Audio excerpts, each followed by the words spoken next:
5. El imperio de la envidia.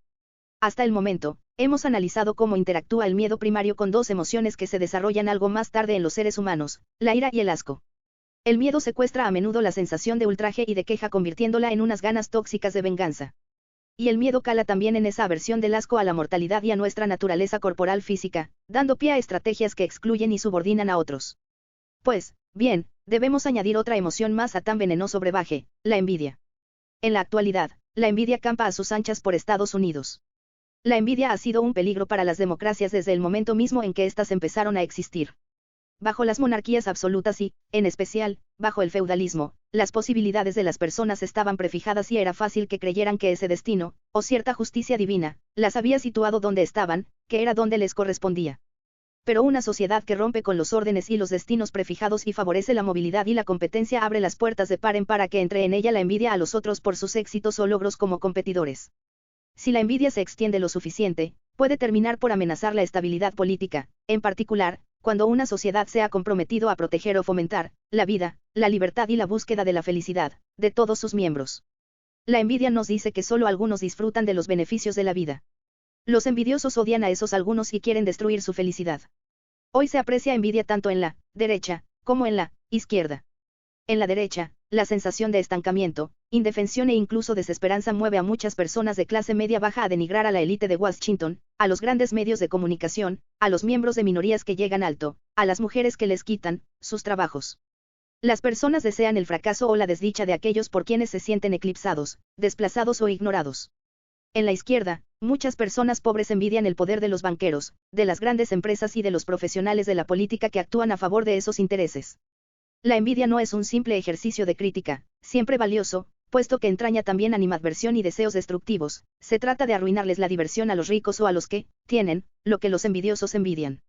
Permítanme que les aclare ya de entrada que, para mí, la envidia es un problema incluso cuando la causa que la impulsa es justa. En muchos casos actuales, es difícil decidir a quién le asiste la razón de la justicia. Seguramente, hay merecidos motivos para las quejas de las personas blancas de clase trabajadora, como también los hay para las reivindicaciones de mayor justicia económica que se plantean desde la izquierda. Pero una cosa es decir que, aquí existe un problema que hay que resolver y tanto ustedes como nosotros deberíamos esforzarnos por mejorar esta situación, y otra, bien distinta, es desearle el mal al grupo dominante y querer arruinar su felicidad. El deseo hostil característico de la envidia, parecido, y muy ligado, al elemento vengativo de la ira, es malo para la democracia incluso cuando los envidiados disfrutan indebidamente de los privilegios que se les critican. La envidia lleva a construir un panorama para la cooperación social en el que ésta es entendida como un juego de suma cero. Yo no podré disfrutar de la vida buena si no consigo que tú seas infeliz. Esta forma de pensar es parecida a la envidia entre hermanos, y, de hecho, es probable que tenga su origen en ella el hermano o la hermana que envidia no solo quiere cariño y atención, sino que quiere desplazar al envidiado, o envidiada, como centro del cariño y la atención de otros, igual que para Aaron Burr, en el Hamilton de Lin-Manuel Miranda, estar, donde se cuece lo importante, pasa obligatoriamente por desahuciar a su rival. Aunque los padres del hermano, o, en el caso de Burr, su casi padre, George Washington, hayan dedicado injustamente más atención al hermano rival, Hamilton, siempre es despreciable desearle dolor y fracaso al otro como precondición del éxito propio. Pero esta es una lección que cuesta mucho aprender, ya que la democracia, a diferencia de la familia, al menos, en buena medida, es inherentemente competitiva. Es posible organizar la democracia para que siga existiendo en ella competencia, pero sin envidia. Definición de envidia. ¿Qué es la envidia? Como siempre, los filósofos se preguntan por la definición de las cosas, y esa búsqueda de claridad es útil, pues, en el caso del insidioso problema político que aquí nos ocupa, nos dirige directamente hacia su raíz. De la envidia se han dicho cosas diferentes en épocas y lugares distintos, pero podemos apreciar en todas ellas un núcleo común de coincidencia. La envidia es una emoción dolorosa cuya atención está centrada en las ventajas de otros, pues nace de la comparación desfavorable que quien envidia hace de su situación con la del envidiado o los envidiados. Implica la existencia de un rival, que bien puede ser un grupo, y unos bienes que el envidioso considera muy importantes. Los envidiosos sienten dolor porque el rival tiene esas cosas buenas y ellos no. La envidia comporta normalmente hostilidad hacia el afortunado rival, el envidioso quiere lo que ese rival tiene y, por ello, le desea cosas malas. La envidia crea así animosidad y tensión en el núcleo mismo de la sociedad, y esa es una hostilidad que, en último término, puede impedir que la sociedad alcance algunos de sus objetivos. Necesitamos distinguir la envidia de tres reacciones con las que guarda un parentesco cercano. Una de ellas es la emulación. La emulación conlleva también poner el foco de atención en las ventajas de otros y entraña también atribuir importancia a lo que se emula. Pero quienes emulan no desean la desgracia ajena, ven a esos, otros, como si fueran ejemplos destacados que pueden imitar. No quieren quitarles nada, solo quieren acercárseles. ¿Cuál es la diferencia? Pues son más bien dos, aunque, al parecer, relacionadas entre sí. Los emuladores piensan que sí pueden aproximarse a ese objetivo. Creen, por ejemplo, que siguiendo los consejos de un maestro al que adoran se podrán parecer más a él. Y, en segundo, y muy importante, lugar, la emulación centra su atención en logros cuya consecución no entraña normalmente un juego de suma cero. El motivo por el que unos alumnos piensan que pueden acercarse a su maestro es que creen que el hecho de que muchas personas puedan tener conocimientos al mismo tiempo y de que ese maestro los tenga no es una amenaza para ellos, sino que, muy al contrario, los ayuda. O pensemos, si no, en la amabilidad. Sería raro envidiar a una amiga porque es muy amable. Está bien que lo sea. Yo me esforzaré por serlo también.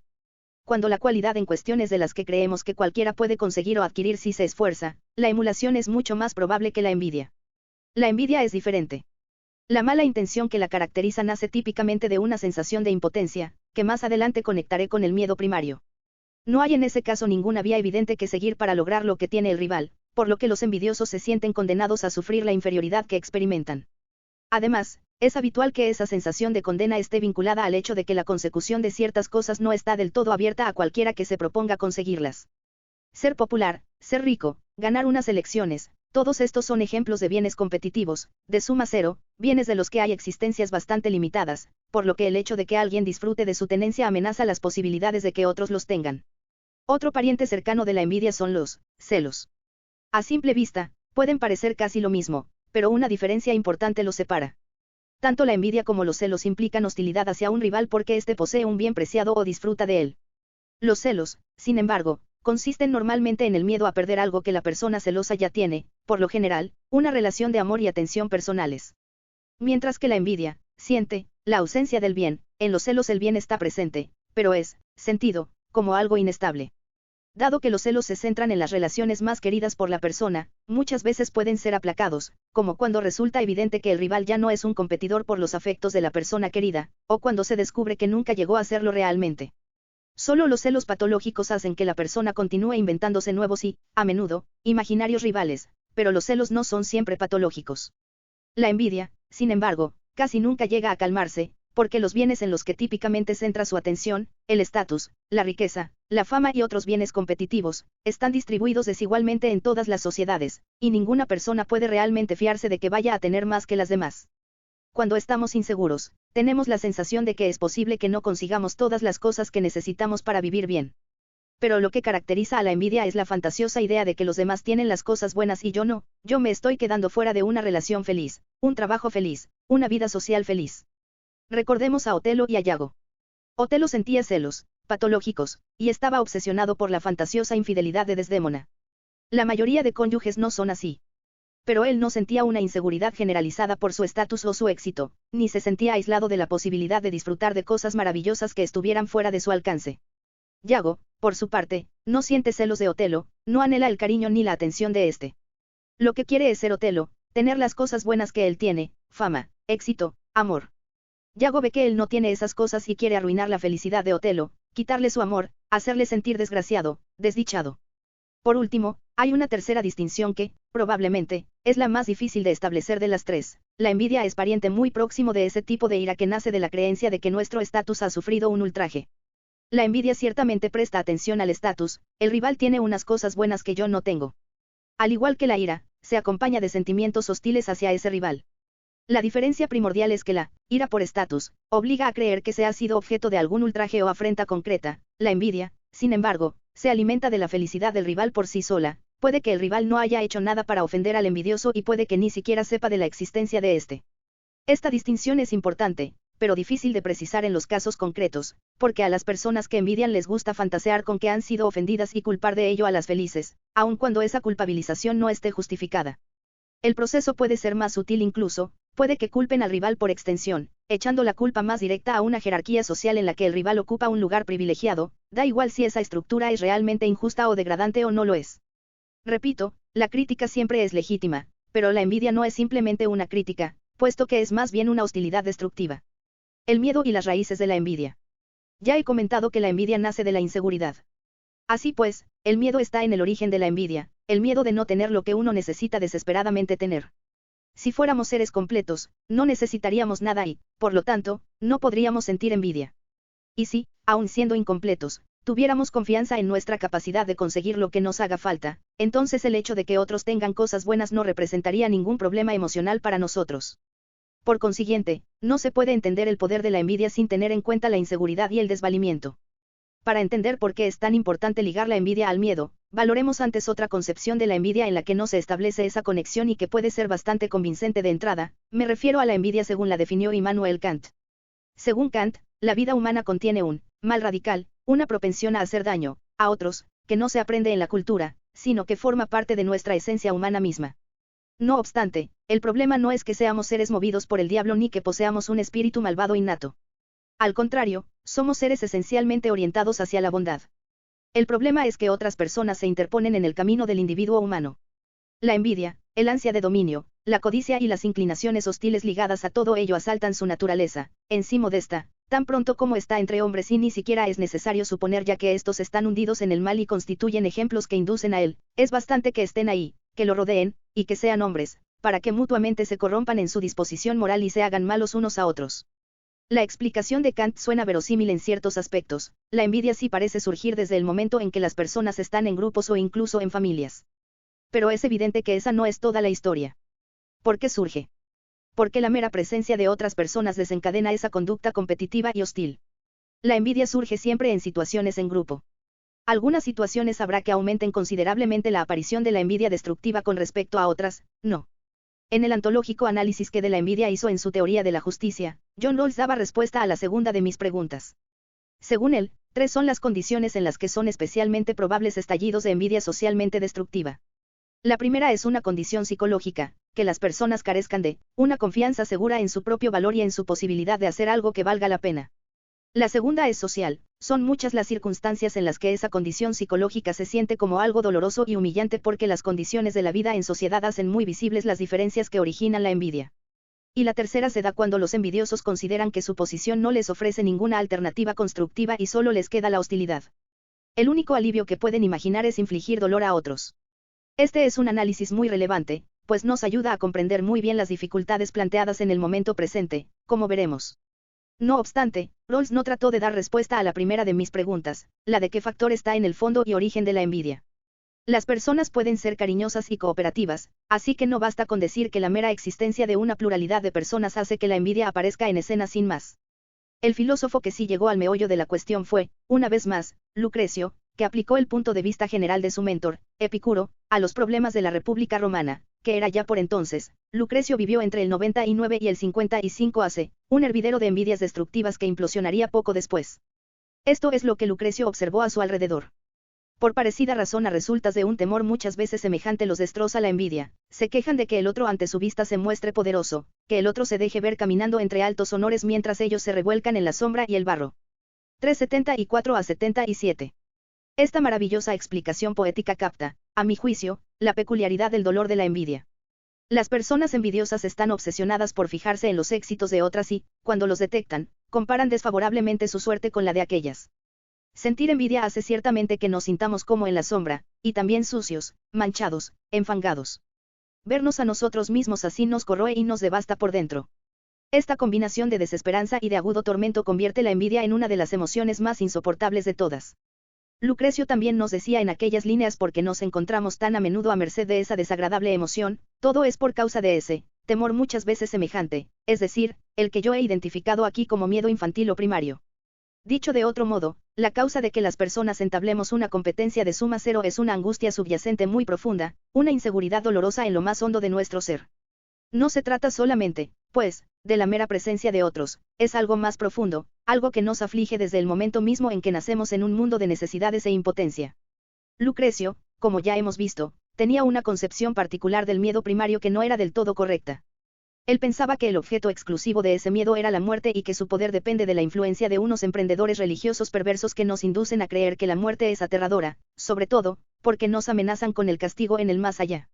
Él pensaba que, sin esa interferencia, las personas se sentirían inseguras en muchos sentidos, pero no de un modo tan desestabilizador. Hoy tenemos motivos para dudar de tan reduccionista tesis. Tememos toda clase de cosas porque somos libres e impotentes en toda clase de sentidos y formas. El miedo primario es diverso y actúa en todos los ámbitos de la vida y, cuando es intenso, los grupos de personas pueden convertirse fácilmente en propicios caldos de cultivo de la envidia. Lucrecio, posiblemente el primer teórico occidental de la mente inconsciente, sostenía que el miedo primario interviene por debajo del nivel de la conciencia y mancilla todo con su sombra. Las raíces que la envidia tiene enterradas en el miedo no son evidentes para el adulto atormentado por ella, pero, si seguimos en sentido inverso el rastro de su cadena causal, veremos que normalmente nace de cierta sensación angustiada de que otros tienen cosas buenas y nosotros no. Melanie Klein, la más grande teórica psicoanalítica de la envidia, expuso un punto de vista similar. Klein ponía constantemente el énfasis en que nuestro mundo adulto solo puede entenderse del todo si comprendemos cuáles son sus raíces en la infancia. La envidia, según la descripción que ella hizo de esa emoción, tiene su origen en la ansiedad primaria que sentimos al estar separados de las cosas buenas, comida, cariño, gratificación. La vida emocional temprana se caracteriza por una sensación de pérdida y de recuperación del objeto bueno, y la angustia que acompaña a esa alternancia entre la saciedad y el vacío se transforma rápidamente, como ya vimos, en persecutoria, pues el niño pequeño culpa al padre o a la madre de que siempre se le estén negando las cosas buenas. Es entonces cuando la envidia interviene por vez primera. El bebé de Lucrecio, sintiendo el dolor de la pérdida y el abandono, se forma la idea de que el padre, o la madre, sí es feliz y sí lo tiene todo, y es entonces cuando quiere amargarle esa felicidad. Klein tal vez fuera un tanto extrema cuando dijo que la fantasía del bebé es llenar a su madre de excrementos nocivos, para intoxicarla y ensuciarla, pero no es un pensamiento literal, sino más bien una idea sin duda impactante de lo que queremos cuando envidiamos a alguien. Así pues, la envidia pone en marcha un círculo vicioso. El hecho de que quiera atacar y ensuciar a su objeto feliz, al que también ama, hace que al bebé lo invadan al mismo tiempo sensaciones de culpa y maldad que lo impulsan hacia rincones más recónditos aún de las sombras exteriores, alejados de la felicidad del amor y la atención. La envidia se funde además con la culpa. A veces, el envidioso simplemente piensa, quiero mucho lo que esa persona tiene. Pero es fácil deslizarse desde esa idea hacia otra directamente relacionada, merezco esas cosas y esa persona no. La política de la envidia a veces se limita sinceramente a la idea de que, queremos lo que ellos, mujeres, inmigrantes, miembros de la élite, tienen. Pero a las personas les encanta moralizar su envidia y, muy a menudo, lo que empieza siendo pura envidia deriva hacia son malas personas, no merecen lo que tienen.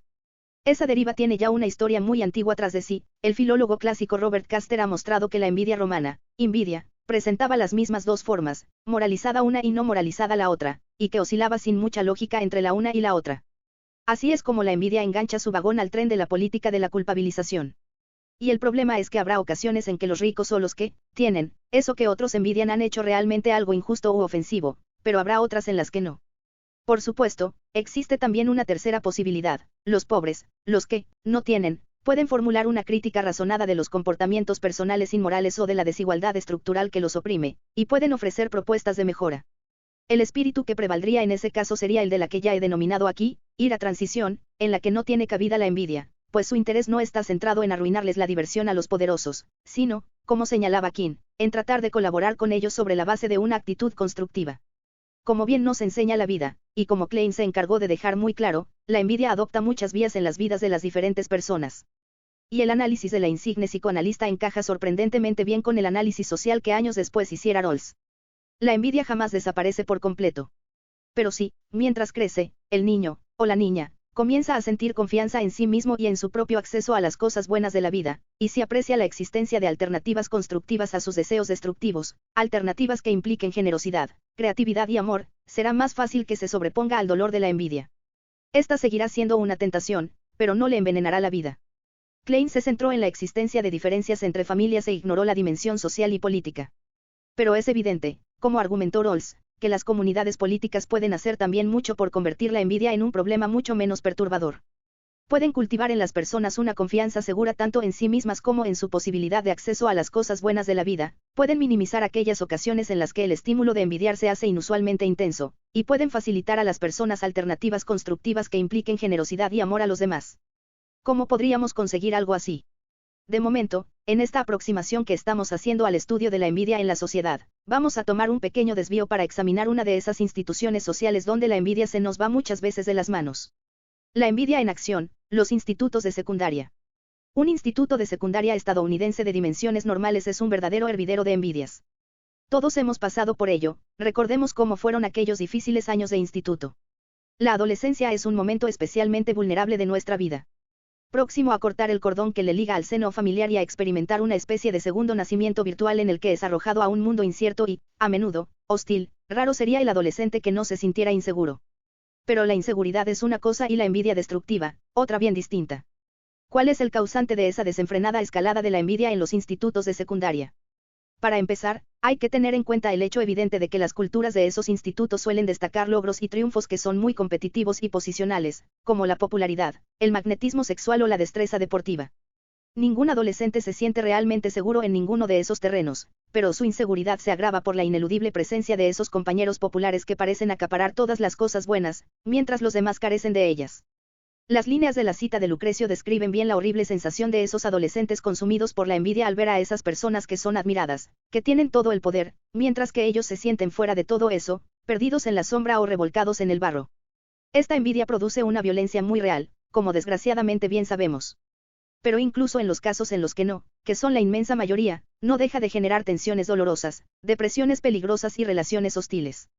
No todos los institutos son iguales. Hay un buen número de ellos en los que los deportes no son tan importantes y en los que se da mucho más peso al rendimiento académico. Pero eso no mejora mucho las cosas, porque la competencia frenética por entrar en las universidades punteras agria lo que podría ser el dulce placer de aprender.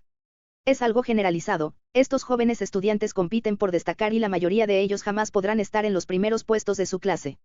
En mi instituto para chicas, situado en un barrio suburbano de clase alta, yo era terrible para los deportes, pero arrasaba en el apartado académico. Muchas, sin embargo, no tenían una vía alternativa para alcanzar el éxito, odiaban el instituto y jamás han venido a posteriores reencuentros de antiguas alumnas.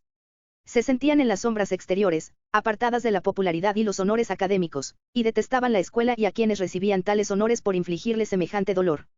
Y sé bien de qué hablo, me esforcé mucho por convencer a algunas de ellas para que vinieran al reencuentro de los 50 años de graduación de nuestra promoción y no hubo manera.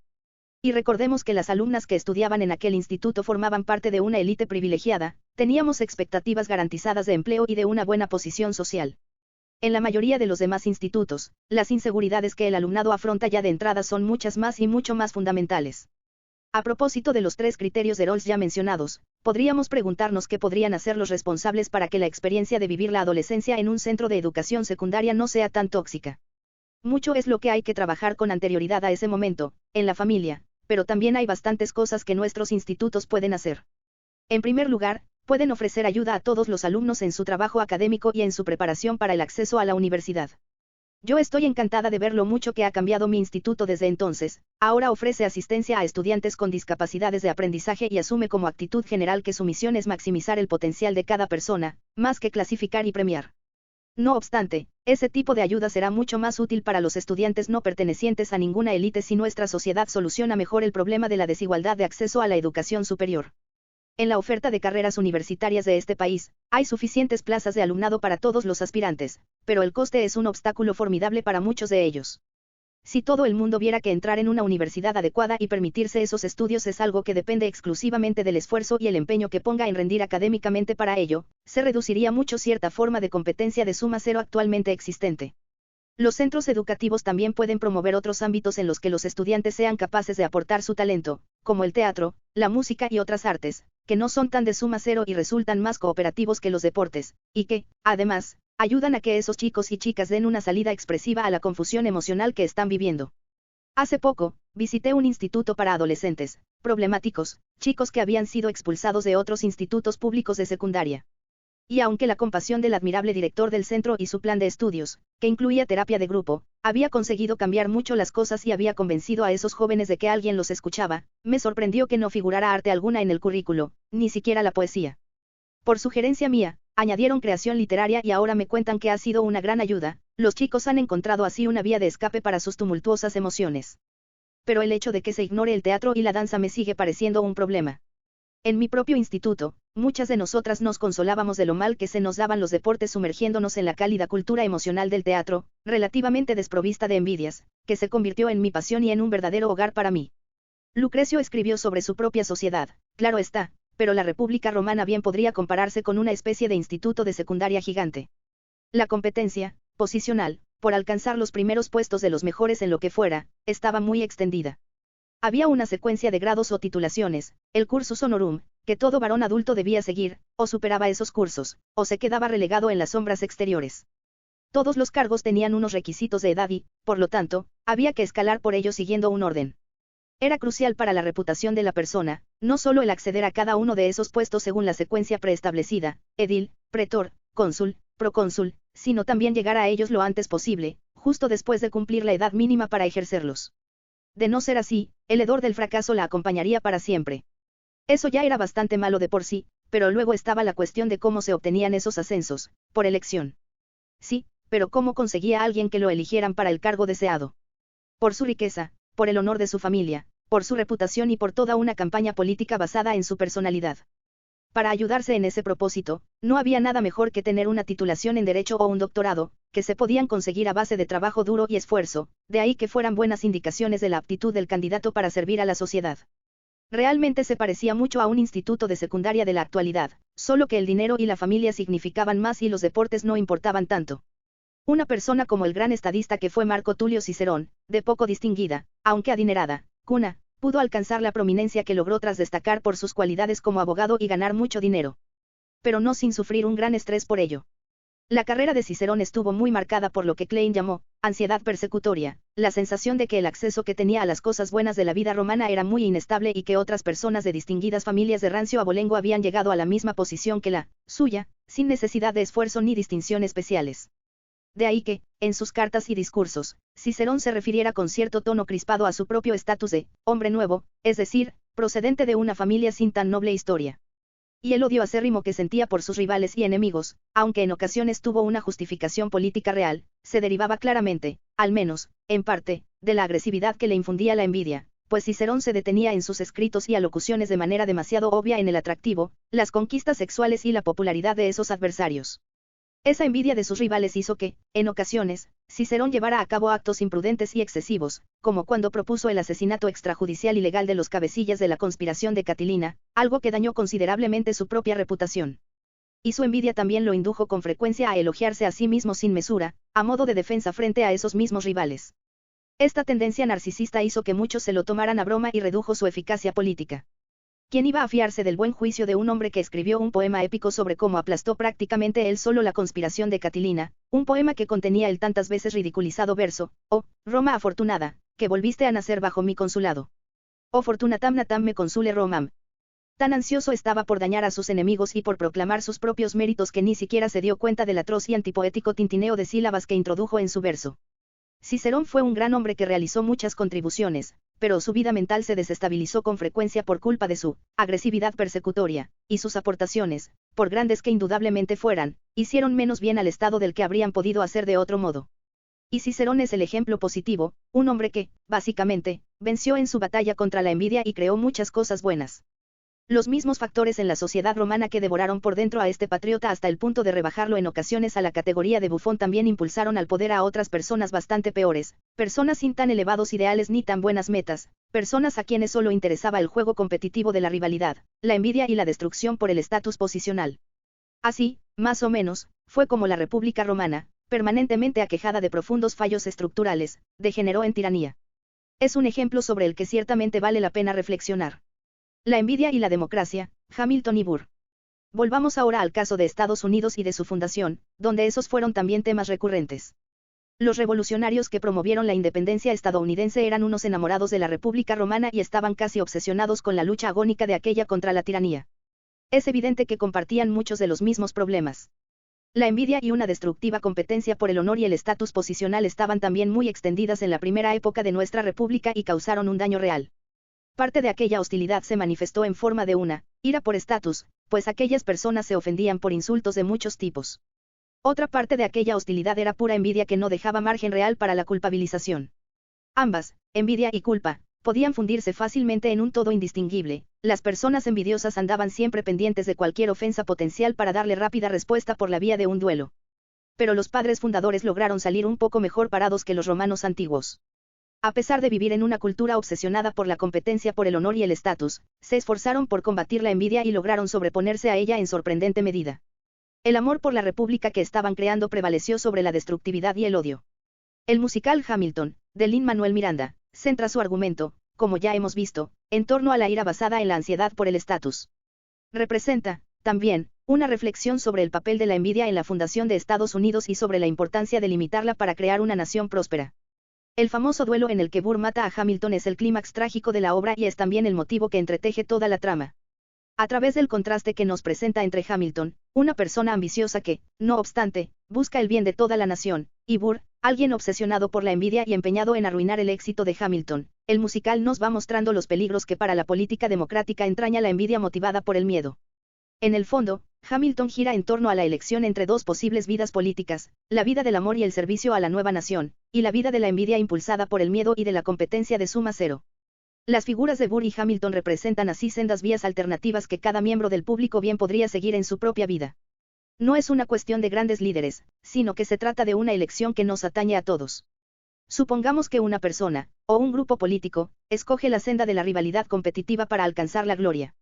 En ese caso, probablemente parecerá mejor opción no contar con ideales firmes ni con compromisos morales profundos, pues tal vez sea más prudente cambiar de rumbo en función de la dirección del viento dominante. Así es Aaron Burr, carismático e inmensamente talentoso, pero en absoluto dispuesto a tomar posición. Por su parte, bajo la sabia tutela de Washington, Hamilton aprende que provocar un escándalo es fácil, pero crear algo bueno en política es difícil y arriesgado. Ganar fue fácil, dice Washington, gobernar es más complicado. Comprende así que crear, en política, requiere de análisis, deliberación y puede que incluso filosofía. Todos los padres de la Constitución leyeron como mínimo a Locke y a Montesquieu, pero Hamilton leyó mucho más que eso. Y conlleva riesgo y sufrimiento. La recompensa es que uno puede así crear algo excepcional que le sobreviva. Hamilton aprende de Washington, pero lo cierto es que ya ha elegido desde el principio y no necesita más que una leve corrección de su rumbo. Desde su primerísima entrada en escena, dice ya aspirar a ser un héroe y un erudito, y a leer todos los tratados que hay. Y mientras Burr canta sobre su imperioso deseo de estar allí donde se debate y se cuece lo importante, Hamilton canta sobre crear algo duradero y bueno. La realidad, sin embargo, es más compleja. Hamilton solo llega a crear lo que crea porque es también un competidor implacable. Siempre quiere tener preeminencia y es precisamente porque la adquiere, ganándose la consideración y la confianza de Washington, por ejemplo, por lo que es capaz al final de dejar un legado para la posteridad. En definitiva, la adhesión a unos ideales nobles no es una condición suficiente para la creación política. La aspiración de crear algo bueno puede bastar cuando la persona está intentando ser virtuosa en el seno de una familia o de una comunidad religiosa, pero desde el momento en que entra en un terreno en el que los recursos para hacer el bien son escasos tiene que jugar el juego de Burr, hasta cierto punto, al menos. Si no se está donde se cuece lo importante, no se puede influir en el curso de la historia. Y uno no llega allí sin competir con otros y superarlos en esa competición. Tanto en el caso de los candidatos presidenciales como en el de otros participantes de menos relumbrón en el proceso democrático, creación y competencia son difícilmente separables y no es de extrañar que los idealistas puros se queden solo a medio camino en un medio como es el de la política democrática. Así pues, aunque a Burr no tendría que importarle tanto la senda recorrida por Hamilton, Hamilton está obligado a preocuparse, en cierta medida y de manera puramente instrumental, por la de Burr. La competencia no tiene por qué llevarnos a sacrificar la virtud, pero siempre introduce tentaciones, como las de difamar, decir medias verdades o, sobre todo, entregarse al narcisismo o faltar el respeto a otras personas. En definitiva, la democracia es un terreno de juego incierto, impregnado de miedo, en el que nadie tiene espacio para desplegar su potencial creativo si no dedica tiempo también al angustioso ejercicio de labrarse una ventaja competitiva. Más aún, el ansia de fama y de honor público es probablemente un ingrediente importante para la creatividad política. Cuando menos, vemos que el genuino fervor de Hamilton por sus ideales viene siempre acompañado, y, probablemente, revitalizado, por su deseo de causar una gran impresión, lo cual lo impulsa a superar múltiples obstáculos. Pese a sus orígenes como hijo ilegítimo y huérfano, su sed de éxito y de reconocimiento acompaña a su pasión por la virtud y los ideales, y la propulsa. Estos detalles cruciales hacen que el contraste central sea más complejo y profundo. Esto nos aboca a la pregunta siguiente: si no hay creación política sin competencia, tampoco hay competencia sin envidia. O, por decirlo de otro modo, si compito con mi hermano, obligatoriamente querré arruinar su disfrute de las cosas buenas de la vida. A tan trascendental pregunta, el musical responde que, no. Hamilton es una persona orgullosa y sedienta de honores, pero casi totalmente despojada de envidia. Burr, como Yago, está absolutamente consumido por la envidia, y la obra defiende con contundencia que la envidia es un cáncer en el cuerpo de la comunidad política al que todos debemos resistirnos como individuos y que debemos reducir o extirpar como nación. Rawls mencionó 3 condiciones sociales que hacen que la envidia resulte particularmente peligrosa. Las 3 le van que ni pintadas al Burr de Miranda. Una profunda inseguridad en lo más hondo de su ser, relacionada tal vez con la ausencia de la madre, que murió cuando él era aún muy pequeño, hacen de él un obseso por la rivalidad competitiva. Las condiciones de la vida social en la nueva y agitada nación hacen que en ella las posiciones de todos sean bastante precarias. Y en cuanto a la posibilidad de embarcarse en alternativas constructivas, a Burr, tras haber intentado sin éxito estrechar su relación con Washington, y tras haber probado suerte en la política electoral sin lograr alcanzar el máximo cargo del país, no le queda otra cosa a la que recurrir más que el odio. La envidia se origina por algo concreto, el deseo de haber estado en una determinada reunión secreta particular, en el lugar, donde se coció lo importante. Pero enseguida, dentro de la misma canción, se expande y se vuelve general, tengo que estar donde se cuece lo importante. El clímax del musical, y de la relación Burr-Hamilton, es el famoso duelo. En el musical, que sigue en lo esencial lo que conocemos de los acontecimientos históricos, Burr escribe una carta provocadora en la que alega algunas ofensas de Hamilton contra su honor. Burr representa así su emoción como un estado de ira por estatus, causado por unas ofensas concretas. Sin embargo, para entonces, el público tiene ya muy claro que las presuntas ofensas son meras excusas para causar daño por pura envidia. Hamilton se oponía firmemente a esas alturas de su vida a los duelos por considerarlos inaceptables por razones religiosas y morales. Así que dejó escrita una declaración pública en la que aclara el motivo que le llevaba a aceptar el reto de Burr pese a tales objeciones personales. Todos los factores que integran lo que los hombres del mundo llaman honor me han convencido, al pensar en ello, de la especial necesidad de no faltar a esa cita. La capacidad de ser de utilidad en el futuro, ya sea oponiéndome a las fechorías, ya sea haciendo el bien, en las crisis de nuestros asuntos públicos que probablemente vendrán sería probablemente inseparable de que me amolde al prejuicio popular en esta materia. Miranda no cita este fascinante texto, pero narra el duelo conforme al espíritu que destilan estas palabras. En el imperio de la envidia, la virtud política debe ceder a las demandas de aquella para poder actuar e influir de verdad. No tiene por qué ser envidiosa ella misma, pero sí tiene que saber vivir en un mundo donde la envidia ejerce un enorme influjo. Hamilton explicó a muchas personas que su solución a aquel dilema sería aceptar el duelo pero desviar el tiro, es decir, disparar deliberadamente a no dar a su contrincante, haciendo así pública demostración de que no quería arruinarle la vida a Burr. Lo irónico del caso es que el hombre cuyo afán por el trabajo y las acciones virtuosas lo hacen proclamar repetidas veces, al poco de iniciarse el musical, que, no voy a desviar el tiro, decide finalmente desviarlo, lo que significará, a la postre, arrojar por la borda la oportunidad de trabajar y crear. Así que, al final, se encuentran frente a frente, con la cuenta atrás ya agotada, en Nueva Jersey, donde todo está permitido. Hamilton dispara al aire. Burr, sin embargo, dispara a matar. Diríase, pues, que, mientras la malicia de la envidia impere en la sociedad, la virtud tenderá a salir perdiendo. Pero, al final, vemos que Estados Unidos no es solo el imperio de la envidia. De hecho, Miranda representa a Hamilton como un triunfador, no como un perdedor. El Estados Unidos de Miranda es una nación dividida, pero, sobre todo, dispuesta a reconocer y exaltar los actos y los logros constructivos y de servicio público, y a la que no le gustan las personas negativas, guiadas por el espíritu de la contrariedad y por el ánimo de destruir los logros y la felicidad de otros. Agonizante, Hamilton desea un futuro en el que otros canten su canción, y, claro está, el público oye de fondo las notas de esta. Al final, el propio Miranda, actor protagonista en el reparto original de la obra, la canta. Hamilton ha vencido, porque aun siendo huérfano e inmigrante de origen, ha conseguido alcanzar unos logros creativos que Miranda, y muchos más antes de él, ha considerado tan inspiradores que los ha descrito y los ha exaltado en su obra. Son muchos los aspectos en los que aquellos están ya integrados en nuestra nación y en nuestras vidas, la Constitución estadounidense, aun con sus defectos, el sistema financiero, el Banco de la Reserva Federal, asuntos en apariencia prosaicos que han terminado por ser la columna vertebral de nuestra democracia, imperfecta pero todavía operativa. El musical concluye haciendo un alegato muy optimista sobre la política estadounidense. La rivalidad envidiosa y la agresividad destructiva nos acosan, pero, al final, sabemos dónde reside el verdadero bien, en el amor a nuestro imperfecto país y en el dedicado servicio que le prestan infinidad de personas, conocidas y desconocidas, que están dispuestas incluso a dar su vida por la democracia, en la firme determinación de demostrar que la luz de la fraternidad, el trabajo constructivo y la inclusión de las minorías y los inmigrantes resplandece más que el fuego del odio. Aunque habrá quien piense, no es este un consejo demasiado ingenuo para los jóvenes de los Estados Unidos actual. La envidia en nuestro momento político presente. Miranda es un optimista. Pero el ascendiente del miedo sobre nuestra política no parece invitar al optimismo en cuanto al problema de la envidia.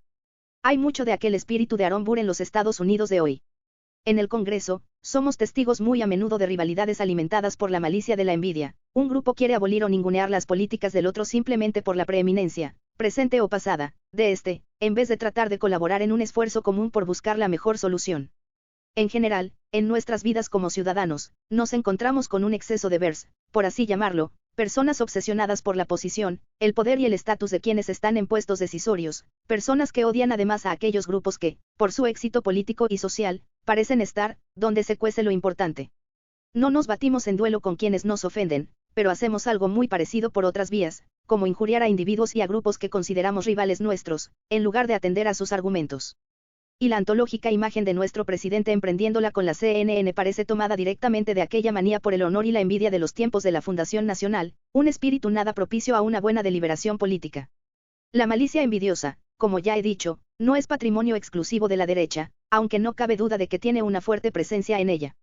En la izquierda, hallamos temáticas similares, el odio a las élites, a los banqueros, y a las grandes empresas, por ejemplo, o incluso ocasionalmente al capitalismo mismo, así como el deseo no solo de que las cosas buenas de la vida estén disponibles para todas las personas, sino también de arruinar o eliminar el placer y el disfrute de los sectores privilegiados. Es perfectamente posible criticar el poder que las élites ejercen en nuestro sistema sin que la envidia esté presente. Pero es muy habitual, demasiado habitual, de hecho, que, en lugar de una crítica racional, la gente exprese hoy un deseo puramente negativo de derribar o destrozar a otros, y no la intención de unirse con ciudadanos de todo signo en la empresa de construir una sociedad mejor. Incluso nos encontramos con sentimientos de violencia y destrucción como los de Burr. Ni siquiera algunas personas que son admirables por muchos motivos son inmunes a este problema. El 18 de agosto de 2017, entre numerosas condenas excelentes y serias de las reacciones deplorablemente descaminadas del presidente Trump a la manifestación de supremacistas blancos en Charlottesville, el economista y columnista Paul Krugman dio una nota discordante por desagradable e inapropiada. Tras comparar a Donald Trump con el emperador romano Calígula, una comparación a todas luces exagerada, pues Calígula asesinó a muchos de sus enemigos, en ocasiones aplicándoles horrendas torturas, Krugman llegaba a la conclusión de que, por último, cuando su comportamiento se volvió verdaderamente intolerable, la élite romana hizo lo que el partido que ahora controla el Congreso parece incapaz de contemplar siquiera, buscó una forma de librarse de él. El problema es que de muchos es sabido que Calígula fue asesinado por su guardia pretoriana, cuyo equivalente actual sería nuestro servicio secreto. Paul Krugman es un hombre extraordinariamente inteligente y docto. Dado que esa información es fácil de consultar en Wikipedia, su sugerencia de asesinato solo puede ser clamorosamente decidiosa o simplemente deliberada. Sea cual sea el caso, no tiene cabida en un discurso democrático. En ese escrito, Krugman estaba reaccionando con envidia a la envidia. Los supremacistas blancos que desfilaron por Charlottesville, el contexto inmediato que dio pie a su columna, eran paradigmas andantes del espíritu de la envidia, personas que manifestaban así su deseo de arruinar la vida de aquellas otras, judías, afroamericanas, por quienes se sentían desplazadas. No vais a sustituirnos, los judíos no van a sustituirnos, era el eslogan que gritaban. Pero es un error garrafal oponerse a ese espíritu de envidia tratando de infligir más daño envidioso, aunque sea por descuido o sin querer. El deseo de dañar o de arruinar siempre es malo, y es peor aún cuando fantasea con la violencia o la sugiere. Al mismo tiempo, nuestra política está habitada por muchos Hamiltons, voces de esperanza y de esfuerzo constructivo, voces que hablan con amor real a la nación y a sus gentes. A veces, es difícil oírlas entre la cacofonía de insultos y desprecios. Quizá Miranda nos esté lanzando una llamada de aviso, las buenas ideas pueden venir de cualquiera, ya sea inmigrante, Hamilton, ya sea incluso un banquero, Hamilton también. Y al hilo del ejercicio de examen nacional de conciencia que ha seguido a la violencia supremacista blanca desatada en Charlottesville en agosto de 2017, hemos oído muchas declaraciones elocuentes sobre Estados Unidos que ciertamente nos ayudan a pensar mirando hacia adelante. Incluyo entre ellas muchas declaraciones contundentes de políticos de ambos partidos mayoritarios repudiando el racismo e instándonos a practicar la fraternidad y la inclusión. Es ciertamente alentador que el tuit del expresidente Obama sea ahora el tuit que más me gusta haya recibido en toda la historia de Twitter hasta el momento. Nadie nace odiando a otra persona por el color de su piel, su origen o su religión. Las personas aprenden a odiar, y si pueden aprender a odiar, se les puede enseñar a amar, pues el amor es un sentimiento más natural para el corazón humano que su opuesto. Buenas palabras, solo nos queda ahora llevarlas a la práctica. Hacia una política de la no envidia. ¿Cómo puede mi análisis previo de la envidia ayudarnos a pensar en una salida hacia adelante?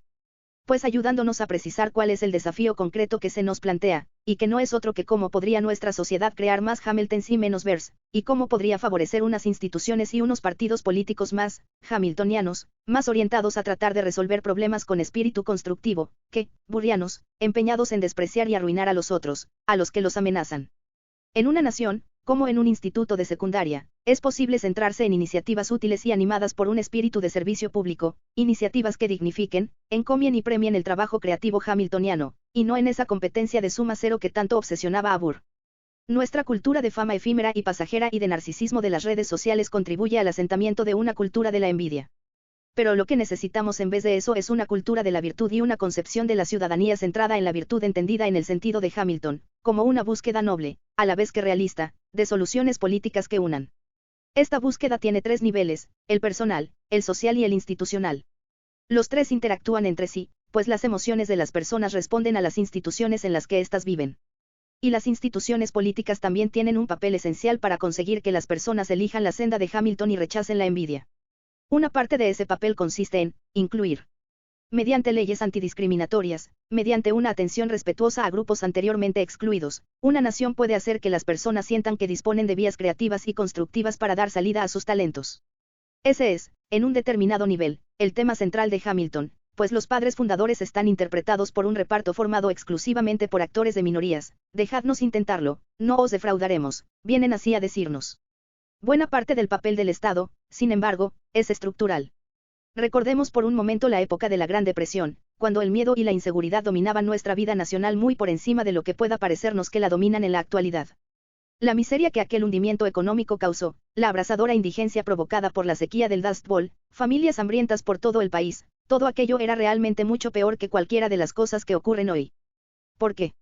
Porque ahora somos herederos de la situación que creó el New Deal y su ofensiva integral contra el miedo. Creo que Franklin Delano Roosevelt dio en el clavo cuando dijo que debemos temer al miedo mismo, y cuando afirmó que el mejor antídoto contra el doloroso miedo que él observaba a su alrededor era construir una red de protección social básica que permitiera a las personas recurrir a una mínima seguridad social en momentos de penuria. La segunda Carta de Derechos, que él se propuso añadir a los derechos civiles y políticos ya existentes, incluía los artículos siguientes. El derecho a un trabajo útil y remunerado en la industria, las tiendas, las granjas o las minas del país. El derecho a ganar lo suficiente como para procurarse el alimento, la ropa y el esparcimiento adecuados. El derecho de todo agricultor a cultivar, criar y vender sus productos con una rentabilidad que le procuren, a él y a su familia, una vida digna. El derecho de todo empresario, grande o pequeño, a hacer negocios en un ambiente libre de la competencia y el dominio injustos de monopolios en el propio país o en el extranjero. El derecho de toda familia a un hogar digno. El derecho a una atención médica adecuada y a la oportunidad de conseguir una buena salud y de disfrutar de ella. El derecho a una protección adecuada que calme los miedos económicos suscitados por la vejez, las enfermedades, los accidentes y el desempleo. El New Deal es objeto de muchas críticas hoy en día, pues muchas personas tienen de él la vaga percepción de que fue un movimiento izquierdista motivado por cierta envidia de la élite de aquel entonces. Pero quienes así piensan han olvidado lo que fue la Gran Depresión y cómo estos elementos tan básicos aquí mencionados, y hechos realidad a través de políticas como el Seguro Federal de Depósitos, las leyes antimonopolio, el seguro de desempleo, la seguridad social, Medicare, Medicaid y sistemas sanitarios públicos de uno u otro tipo, incluido el que salga finalmente de una revisión de la actual ley de cuidado sanitario asequible o alguna otra opción adecuada, nos han protegido a todos de caer en la miseria del hambre y el desamparo absoluto. Esas protecciones no existían anteriormente. El Congreso las aprobó. Puede que dejen de existir en un futuro más o menos inmediato. Ahora bien, eso no significa que, si nos preguntamos qué confiere verosimilitud a la idea del sueño americano, que hace que creamos con un nivel aceptable de confianza que tenemos unas perspectivas de futuro, no debamos buscar la respuesta ahí, luego, proseguir con la labor, todavía incompleta, que nos queda por delante. Roosevelt vio que los derechos protegen a la democracia del embate de la envidia. Nadie puede envidiar de su prójimo lo que toda persona tiene por derecho. Elevar ciertas bondades económicas clave a la categoría de derechos socava la envidia, al menos hasta cierto punto. Una de las razones por las que vemos tanta envidia es porque las personas no se sienten seguras en lo que a la base económica de sus vidas respecta. Alexander Hamilton estaría de acuerdo con esa apreciación. En vez de denunciar a los banqueros de la élite, como tanto se los denuncia desde la izquierda en la actualidad, él sabía que crear una economía estable, con un excelente Banco Nacional incluido, era un elemento crucial para tranquilizar a la población, limitar la inestabilidad y fijar un rumbo estable para la evolución de la nueva nación. Eso no significa que un sistema así no pueda volverse injusto, de hecho, siempre debemos tratar de detectar las raíces de la injusticia y la desigualdad en nuestro sistema económico. Pero eso es muy distinto a odiar a los banqueros por el hecho de serlo. Es una, muy sana, sorpresa ver a los espectadores jóvenes aclamar al banquero de la obra, y deberíamos aplaudir a Miranda por, entre otras cosas, estar minando la política de la envidia con esa sensacional elección de protagonista. La envidia no va a desaparecer nunca. Está muy arraigada en la inseguridad de la vida humana en sí. Buscar la pureza, en las personas o en la política, es una fórmula segura para terminar odiándose a uno mismo y a los demás. Si podemos, en cambio, sofrenar la envidia creando unas condiciones en las que ésta no se descontrole, en las que el amor y el trabajo creativo, ejemplificados por Washington y Hamilton en el musical, marquen el curso de la evolución de la nación. Nuestra nación comenzó, o, al menos, eso dice el mito, con una victoria así. ¿Podemos dar continuidad a ese espíritu o preferimos acabar en breve viviendo, como los antiguos romanos, bajo el imperio de la envidia?